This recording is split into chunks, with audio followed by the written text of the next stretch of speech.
اعوذ باللہ من الشیطان الرجیم بسم اللہ الرحمن الرحیم۔ اس سے پہلے کہ ہم آگے بڑھیں، جو آخری مضمون آیا تھا، جو آیات ہم پڑھ چکے ہیں، ان کے ضمن میں ایک وضاحت ضروری ہے۔ یہ جو ہم نے ابھی دیکھا کہ اس بستی کے لوگ تین قسم کے تین حصوں میں منقسم ہو گئے تھے۔ ایک وہ لوگ جو گناہ میں بڑھے جا رہے تھے، ایک وہ کہ جو خود گناہ تو نہیں کر رہے تھے لیکن روک بھی نہیں رہے تھے، اور ایک وہ کہ جو گناہ سے خود بھی مجتنب تھے اور نہی عن المنکر کا فریضہ آخری وقت تک سر انجام دے رہے تھے۔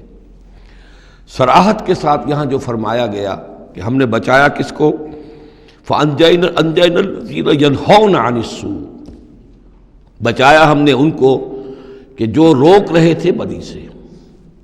وَأَخَذْنَا الَّذِينَ ظَلَمُوا بِعَذَابٍ بَئِيسٍ، اور ہم نے پکڑ لیا ان لوگوں کو جو گناہ میں ملوث تھے ایک بہت ہی برے عذاب میں، ان کے نافرمانی کی وجہ سے۔ اس سے بعض حضرات نے ایک نقطہ نکالنے کی کوشش کی ہے، اور وہ یہ ہے کہ ایک گروہ کے بارے میں صراحت کے ساتھ آ گیا کہ اس کو بچا لیا، وہ لوگ جو نہی عن المنکر کر رہے تھے۔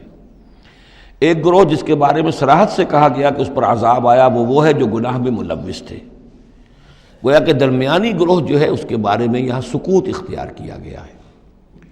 ان کو ایک طرح سے امید دلائی جا رہی ہے کہ جو لوگ گناہ سے مجتنب رہیں گے، اگر وہ خود گناہ میں ملوث نہیں ہوئے ہیں تو اس عذاب سے کہ دنیا میں آتا ہے اس سے وہ بچا لیے جائیں گے۔ اور یہ بہت بڑی غلط فہمی ہے۔ یہ ایسی ہی بات ہے جیسے کہ میں نے آپ کو بتایا تھا سورہ مائدہ کے پڑھتے ہوئے کہ جو آیت مبارکہ تھی کہ علیکم انفسکم لا یضرکم من ضل اذا اہتدیتم، تو حضرت ابوبکر رضی اللہ تعالیٰ عنہ کو خطبہ ارشاد فرمانا پڑا کہ لوگوں تم اس آیت سے بالکل غلط نتیجہ نکال رہے ہو۔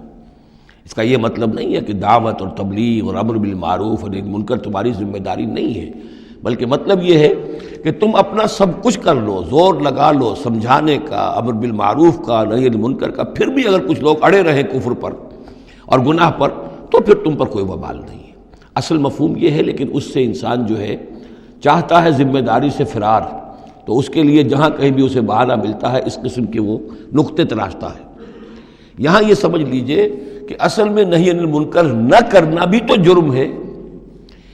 فَأَخَذْنَا الَّذِينَ ظَلَمُوا، ظلم جو لوگ ظلم کر رہے تھے، ایک دوہرا ظلم کر رہے تھے کہ گناہ میں ملوث بھی تھے اور اس میں ملوث تھے، اور دوسرے وہ لوگ تھے کہ جو اگرچہ ملوث نہیں تھے لیکن یہ کہ وہ روک نہیں رہے تھے۔ نہ روکنے کا جرم جو ہے یہ تو موجود ہے۔ اگر نہی عن المنکر فرض ہے، اگر یہ ذمہ داری ہے، تو نہ روکنا جو ہے یہ خود اپنی جگہ پر ایک جرم ہے۔